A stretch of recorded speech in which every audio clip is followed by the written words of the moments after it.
જૂનાગઢના કેશોદના મઢડા ગામે મહંત પર ગંભીર આરોપ લાગ્યા છે। દર્શનાર્થી મહિલાનું પરવાનાવાળું હથિયાર ગુમ કર્યાનો આરોપ છે। કેશોદ પોલીસે હાલ તો મહંત અને મહિલા સામે ગુનો નોંધ્યો છે। મહિલા વિરુદ્ધ બેદરકારી દાખવવા બદલ ગુનો નોંધાયો છે। કેશોદ પોલીસે આ બંને લોકો સામે ગુનો નોંધી તપાસ હાથ ધરી છે। પોલીસે હથિયાર ધારાના નિયમના ભંગની ફરિયાદ મહંત વિરુદ્ધ નોંધી છે, તો આ તરફ મહિલા વિરુદ્ધ બેદરકારી દાખવવા બદલ પણ ગુનો નોંધાયો છે।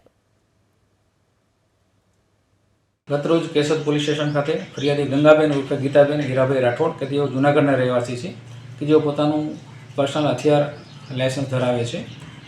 જેઓ મઢડા ગામના ભીમનાથ મંદિરના પૂજારી રોહિત ગિરને અગાઉ જ્યારે સોનલ માતાનો જે જન્મ હતો ઉત્સવ હતો ત્યારે દર્શન કરવા માટે ગયેલા ત્યારે હથિયાર તેઓને પોતાનું સોંપેલું હતું અને એ હથિયાર પછી પરત આવી અને એમની પાસે માંગતા તેઓ કે મારી પાસે નથી એમ કરીને વિશ્વાસઘાત અને છેતરપિંડી કરેલી હોય તેઓ વિરુદ્ધ ગંગાબેને ફરિયાદ આપતા કેશોદ પોલીસ સ્ટેશને ગુનો દાખલ કરી આગળની તપાસ હાથ ધરી છે।